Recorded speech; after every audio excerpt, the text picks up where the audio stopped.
Aujourd'hui, pour travailler, pour discuter, pour s'amuser, même pour gérer les photos, ou même faire sa comptabilité en gros, pour tout faire, quand vous êtes sur PC, il faut lancer un navigateur web, taper une URL, navigateur web qui est en général Chrome en général, ou Internet Explorer.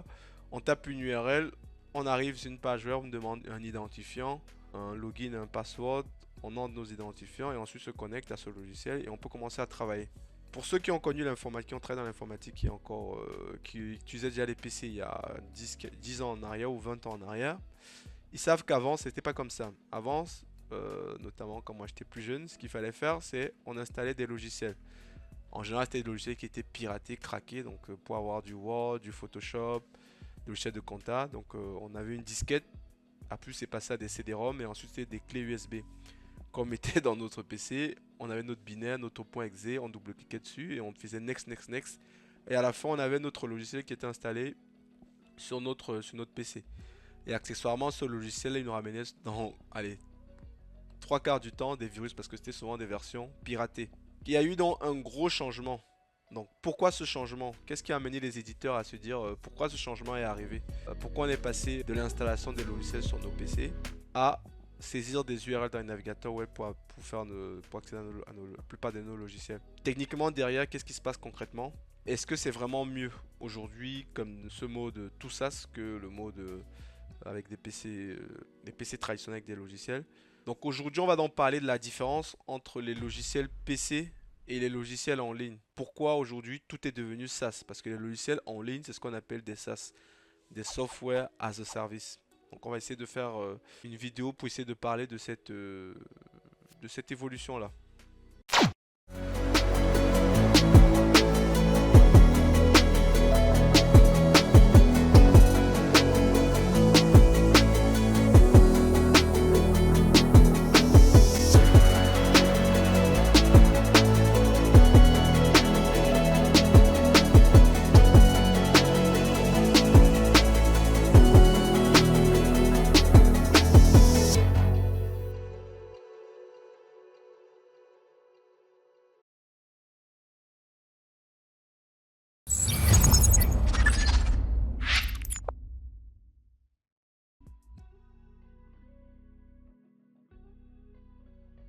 Donc déjà, on va commencer par des logiciels qui sont installés sur PC. Comment ça marche concrètement? Les logiciels installés sur PC, donc c'est l'ancien mode, en fait, c'est des programmes que vous allez installer sur votre PC, que vous pouvez obtenir soit en téléchargeant l'exécutable, soit via le CD-ROM, soit via la clé USB.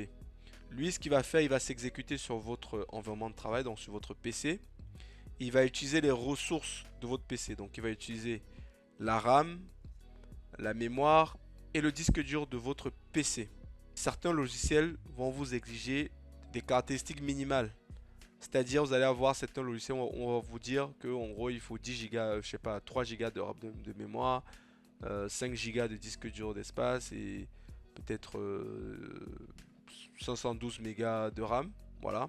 Donc, ça, c'est les logiciels qu'on installe en local. Notamment les versions, pour ceux qui ont installé Word, les versions locales de Word. Il peut y avoir du Word, Photoshop, PowerPoint ou encore des jeux vidéo et d'autres logiciels. Voilà. Donc techniquement, vous avez en fait un code de source qui est en général compilé, que vous allez télécharger quelque part ou bien que vous allez copier via une clé USB. Donc vous allez l'exécuter sur votre PC. Donc selon les systèmes que vous avez, ça peut être soit sur du Windows, soit sur du Mac, soit encore sur du Linux. Donc maintenant, chaque éditeur va vous mettre une version qui est compatible à votre OS. Si vous prenez par exemple un binaire pour Mac, il ne pourra pas marcher sur un Windows et inversement. Si vous prenez un .exe pour Windows, que vous installez de faire sur un Mac, ça ne marchera pas. Donc en général, sur les sites des éditeurs, ils vont vous proposer de choisir la version qui correspond à votre système. Donc, et le troisième point techniquement, c'est que les données aussi sont stockées en local.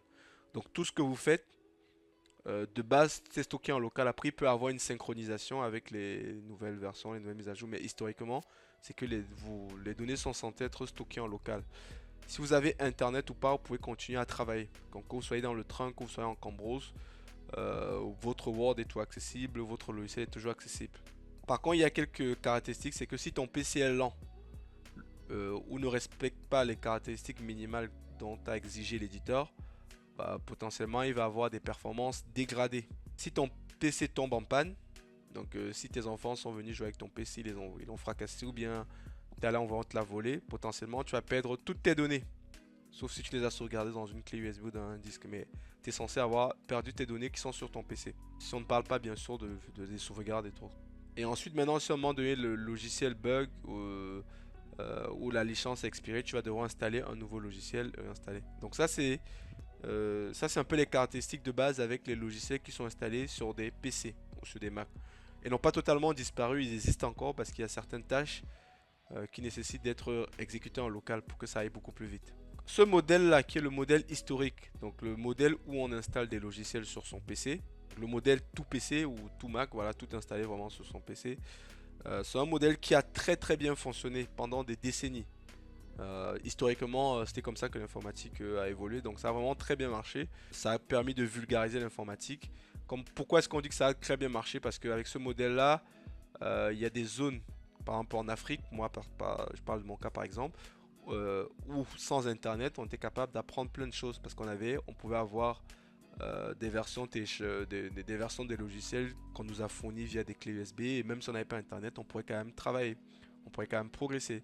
Donc ça a plutôt bien marché, mais il y avait quand même quelques limites. C'est qu'il y a certains logiciels où l'installation pouvait être complexe, c'est-à-dire il suffisait pas juste de faire next next next, ou parfois vous faites next next next, il y a un problème, il faut aller vider le cache de registre, il faut aller faire différentes opérations, un peu de maintenance pour ceux qui sont pas. Donc ça c'est le premier truc. Les mises à jour manuelles, donc les mises à jour, c'était à vous de faire les mises à jour manuelles, même s'il y a eu des évolutions de mises en automatique, mais sauf que des fois quand on faisait des mises à jour en automatique, vous constatez que ça marchait plus très bien, ou bien ça a supprimé certains éléments. Donc les mises à jour, on va dire c'était pas fluide, soit c'était manuel, soit c'était automatisé, mais avec un risque que ça vous ramène même parfois des virus si c'est une version piratée que vous avez. Voilà. Il y avait aussi les problèmes de compatibilité, donc pour les éditeurs, il fallait avoir une version pour Windows, il faut avoir une version pour Windows, une version pour Mac, une version pour Linux. Et vous, pour avoir une version pour Windows, le jour où vous passez sur un Linux, sur un Mac, votre version n'est plus compatible de potentiellement racheter notre licence. Le troisième inconvénient, c'est que les données restaient en local sur une seule machine. Toutes vos données que vous avez travaillé sur votre version en local, elles sont sur votre machine. Donc si vous n'avez pas la rigueur de vous dire que vous avez fait des sauvegardes régulières, le jour où vous avez un problème, vous perdez tout. Et d'ailleurs, c'est ce qui est arrivé à pas mal de personnes. Je pense que même vous, probablement, ça vous est arrivé une fois. Moi, ça m'est arrivé au tout début de l'informatique. Voilà, donc ça, c'était les différents inconvénients. Pour les utilisateurs, c'est que chaque utilisateur devait avoir une machine assez puissante pour pouvoir supporter ces logiciels. Maintenant, parce que les utilisateurs, vous n'aviez pas qu'un seul logiciel. Vous allez peut-être avoir 4, 5, 6, 7, 8 logiciels que vous utilisez au quotidien. Et les installer tous, ça consommait de la ressource sur votre PC. Et à terme, ça rendait lent votre PC et ça dégradait les performances de tous vos logiciels. On ne pouvait pas se permettre d'avoir 2, 3, 4, 5 PC juste pour avoir un logiciel spécifique, à part des personnes très spécialisées. Ça, c'est le premier point côté utilisateur. Et maintenant, côté éditeur, il y avait régulièrement des bugs qui pouvaient apparaître selon des PC, selon des marques et des configurations qui étaient différentes. Moi-même, j'ai fait l'expérimentation. J'avais eu à développer un logiciel qui avait été fait avec du Delphi, et pour X raisons il marchait bien sur du Windows 2000, mais sur du Windows 2003, 2000 ou 2007, 2006 ça marchait pas. Voilà, donc c'est des exemples comme ça, les éditeurs devaient gérer ces problématiques là. Donc il y a cette problématique là. Tous ces problématiques là, côté utilisateur et côté éditeur, ont donc poussé les éditeurs, donc les éditeurs c'est des personnes qui développent des logiciels, à adopter une autre approche, c'est-à-dire l'approche SaaS, c'est-à-dire l'approche logiciel web. Donc comment ça fonctionne concrètement un SaaS, donc Software as a Service. Et aujourd'hui tout est SaaS. Quand vous allez sur un site internet où vous allez faire par exemple vos retouches photos en ligne, vous utilisez un SaaS. Quand vous allez faire votre comptabilité sur un outil en ligne, vous allez faire du SaaS. Quand vous allez même aller acheter sur Amazon, vous allez faire du SaaS. Donc aujourd'hui tout est SaaS parce que tout est en ligne. Pareil aussi les Netflix, les Amazon, tous ces produits là c'est du SaaS. Comment fonctionne le SaaS concrètement? En gros, vous avez un logiciel qui est hébergé sur des serveurs distance. Donc le logiciel, il n'est plus installé sur votre PC. Vous n'avez plus besoin de gérer l'installation locale, ensuite de devoir gérer les mises à jour. Vous n'avez plus besoin de faire ça. Donc tout est installé sur des serveurs. Et maintenant, pour pouvoir accéder à ce logiciel-là, vous avez juste à vous taper une URL. Et cette URL-là va vous rediriger sur le serveur où il y a votre logiciel, où il y a vos données. Et souvent, vous allez avoir un abonnement. Vous avez une licence Windows, c'était une licence qui était à vie en fait. Voilà. Il y a eu un shift aussi maintenant, c'est que vous allez payer des abonnements qui sont réduits. Vous allez payer tous les mois pour un service spécifique en ligne quoi. Par exemple, Google Docs, Gmail, Netflix, tous ces services-là en fait, c'est des SaaS. Donc vous utilisez en fait des logiciels, mais la puissance de calcul n'est plus déportée sur votre PC. Du moment que vous avez juste un navigateur en fait, vous pouvez avoir accès à votre logiciel. Donc concrètement en fait, vous pouvez me dire mais oui quand je tape le navigateur en fait l'URL, bah, le logiciel il est sur c'est comme si c'était sur mon PC. Ben en fait non. Techniquement toutes les ressources, tout ce qui est calcul, tout ce qui est stockage des données, tout ce qui est processing, tout ce qui consomme réellement en fait se fait côté serveur. Et vous accédez juste aux ressources de votre serveur via un navigateur. Le navigateur il va juste vous servir d'interface pour pouvoir discuter avec le serveur. Tous les calculs, toute la logique en fait se font à l'extérieur en fait. Donc vous pouvez m'avoir un problème, votre PC peut tomber en panne, vous pouvez toujours tout avoir au service via votre téléphone ou via un autre PC. Mais sans jamais perdre vos données en fait. Parce que votre PC ou votre navigateur il vous sert maintenant juste d'interface. Donc ton PC en fait il devient comme un terminal, donc une passerelle pour juste dialoguer avec l'outil. Et l'avantage c'est que même avec des PC qui sont moins puissants, vous pouvez être capable de faire des gros traitements parce que le calcul, le processing se fait maintenant côté serveur. Alors pourquoi on est passé à du tout SaaS? Pourquoi? Donc je vais lister des points. Je vais lister des points côté utilisateur, côté entreprise et côté éditeur. Donc côté utilisateur grand public, donc il n'y a plus d'installation, il n'y a plus de mise à jour à gérer. On peut accéder à un logiciel depuis n'importe quel endroit et à tout moment du moment qu'on a internet. Et il y a des sauvegardes qui sont automatiques et on peut collaborer à plusieurs sur un même logiciel. Pour les entreprises, il y a un déploiement qui est instantané. La maintenance aussi est centralisée. On peut scaler rapidement. Si vous avez 10 utilisateurs et que vous passez à 10 000 utilisateurs, ça se fait très rapidement. Et il y a moins de support technique. Parce que comme on a pu à gérer 10 000 installations sur 10 000 PC, tout se fait au niveau maintenant du serveur. Et en fait, c'est répliqué sur tous les clients. Les clients, ils ont juste accès à l'interface. Donc ça, c'est du gain de temps aussi énorme. Maintenant, côté éditeur, côté concepteur, côté développement logiciel, l'avantage c'est que en gros, eux ils ont des revenus récurrents. Donc peut-être les éditeurs ils vont gagner moins gros, mais ce qu'ils vont faire c'est que régulièrement, tous les mois, ils vont avoir une somme d'argent fixe qui va entrer. Donc c'est ce qu'on appelle, vous allez souvent voir du MMR ou du à l'ARR, voilà. Donc c'est du revenu récurrent que vous allez gagner parce que vous avez des utilisateurs qui vont, ou des entreprises qui vont s'abonner à votre service, à votre logiciel et qui vont payer des sommes tous les mois. Vous avez un meilleur contrôle de votre logiciel, c'est-à-dire il y a moins de piraterie. Il n'y a même plus de piraterie parce que pour pirater votre logiciel, il faut qu'on craque votre serveur. Et même si on craque votre serveur, vous pouvez faire passer des patchs de sécurité. Donc ça tue la piraterie. Vous imaginez avant pour les artistes, quand vous étiez à une certaine époque, pour utiliser les artistes, pour écouter leur musique, il fallait des CD-ROM. Les CD-ROM, ça se copiait, ça se partageait, donc il y avait une piraterie qui était... Ah non, ils gagnaient pas d'argent. Alors qu'aujourd'hui, maintenant, avec des logiciels SaaS comme Spotify, comme Apple Music, bah, en fait, tout se fait sur la plateforme et l'artiste, en fait, il est rémunéré au nombre d'écoutes. Voilà, il y a un meilleur suivi. Donc ça tue un peu ce business de la piraterie et donc c'est pareil pour les éditeurs. Les éditeurs, vous pouvez faire un logiciel, juste si vous faites un logiciel, un binaire, que vous partagez avec quelqu'un, vous avez beau faire tout ce que vous voulez en termes de sécurité, en termes de... en termes de patch, en tout ce que vous voulez. Mais aujourd'hui, il y a des outils qui permettent de craquer des binaires, d'aller modifier d'extraire le binaire et de pouvoir aller changer les conditions pour pouvoir avoir des clés qui sont disponibles à vie, quoi. Donc ça, Microsoft n'a pas réussi à éradiquer le phénomène. Donc par exemple, Microsoft, quand il y avait une nouvelle version qui sortait, il y avait toujours des versions piratées qui apparaissaient rapidement. Donc imaginez dans les petites entreprises. Donc ça, c'est un fait qu'aujourd'hui, les logiciels aujourd'hui se craquent très facilement. Alors que quand vous êtes en SaaS, côté serveur, c'est dur de craquer un logiciel. Moi, par exemple, le logiciel Gisaline que j'ai développé ou bien le logiciel EasyQuiz que j'ai développé, bah, on peut pas les craquer. Par contre, si je les avais codés en mode des logiciels, si j'avais codé en mode logiciel PC, bah, il suffit que je partage à une personne, qu'une personne achète mon logiciel, bah, potentiellement, il peut le modifier, le craquer, le repartager à d'autres personnes.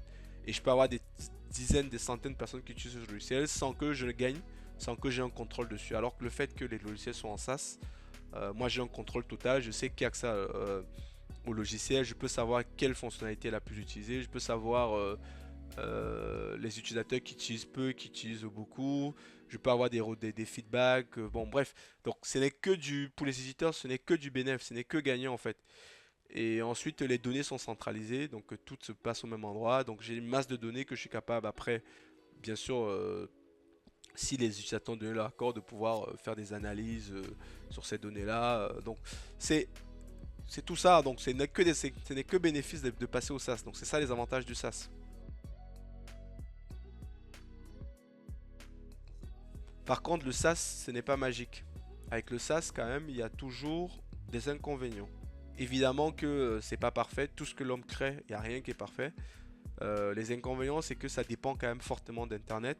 Donc ça, c'est le premier problématique qu'il peut avoir, même si aujourd'hui, à l'époque où on vit en 2026, là, Internet, c'est, en tout cas en Occident, c'est quelque chose qui est facile d'accès, qui s'est démocratisé, qui est plutôt bas prix. Mais il y a quand même toujours la dépendance forte à Internet. Si vous êtes dans une sommet d'une montagne, si vous ne captez pas Internet, si vous êtes en train de reculer, vous ne pourrez pas utiliser ce logiciel-là, ce qui n'était pas le cas avant. Donc les données aussi sont hébergées ailleurs. C'est que en quelque part, vous perdez le contrôle de vos données. Vous avez l'éditeur a beau vous vendre que comme quoi, il ne réutilise pas vos données, il ne les partage pas, mais dans les faits, c'est que vous perdez quand même vos données. Vos données, entre guillemets, ne vous appartiennent plus. Parce que une fois que les données sont sur des serveurs de ces éditeurs-là, bah, vous ne savez pas réellement ce qui se passe. Bien sûr qu'ils essaient de communiquer, d'être transparents, mais vous perdez quand même vos données. Donc vous êtes obligé de payer les abonnements à vie. Alors qu'avant vous avez un logiciel, vous l'installez une fois et vous l'avez pendant 5-10 ans, vous ne payez rien. Aujourd'hui, vous devez payer régulièrement des sommes. Par exemple, Netflix, vous ne payez pas Netflix, vous n'avez plus accès au service. Si vous utilisez des services de retouche de photos en ligne, c'est vrai qu'il y a souvent des alternatives gratuites, mais en général, ces logiciels qui sont en ligne là, c'est pas gratuit. Si vous abonnez à Gisaline, le jour où vous payez plus, ça s'arrête. Donc c'est un inconvénient quand même pour les utilisateurs parce que ils ont des abonnements à vie et du coup ces abonnements cumulés parce que vous avez, si vous avez l'habitude d'utiliser 10 logiciels, vous avez un logiciel pour voir vos vidéos, un logiciel pour retoucher vos photos, un logiciel pour sauvegarder vos photos, un logiciel. Donc ça fait pas mal de logiciels et ça fait pas mal d'abonnements. Et cumulé, ça peut être assez coûteux à l'échelle d'une année, d'une vie, tout ce que vous voulez en fait. Donc c'est assez coûteux. Et enfin, les problèmes de confidentialité, comme je l'ai dit, donc vos données, quelque part, si l'éditeur à qui vous avez fourni vos données, vous avez fourni le logiciel, se fait hacker, bah, vous perdez la confidentialité. Et ça arrive tout le temps. Les grosses boîtes se font pirater tous les 4 matins. Et ces données se retrouvent dans le dark web à la merci de celui qui est prêt à payer pour quelques bitcoins ces données-là. Donc, oui, il y a quand même ce risque-là. Et l'autre inconvénient, c'est que si le service tombe, tu peux plus travailler. Quand il y a un bug sur sur l'éditeur, en fait, bah, vous êtes coincé. Vous devez juste attendre, en fait. C'est tous ces inconvénients qui font que toutefois, il y a quand même certains logiciels qui continuent à en rester en local. Notamment le cas des montages vidéo. Aujourd'hui, je ne connais pas des solutions de montage vidéo en ligne qui sont fiables, qui sont performants. Donc il y a des outils de montage vidéo, des traitements de la vidéo, c'est des choses qui se font toujours sur PC. Il faut toujours installer des logiciels. Tout ce qui est lié aussi à la sécurité en général, on l'installe toujours en local. Tout ce qui est jeux vidéo aussi, les jeux vidéo si vous voulez de la haute performance. Bon, c'est vrai que ça marche aussi bien en ligne, mais il y a des gens qui vont me dire qu'ils préfèrent quand même jouer avec la disquette en local certains jeux, quoique voilà, il y a des très bons jeux maintenant qui se jouent aussi en streaming. Voilà, donc mais ce qui est montage, traitement de montage vidéo et tout bien. Par exemple des logiciels pour l'industrie, voilà, il y a encore certaines versions qui sont en local pour les raisons de sécurité critique.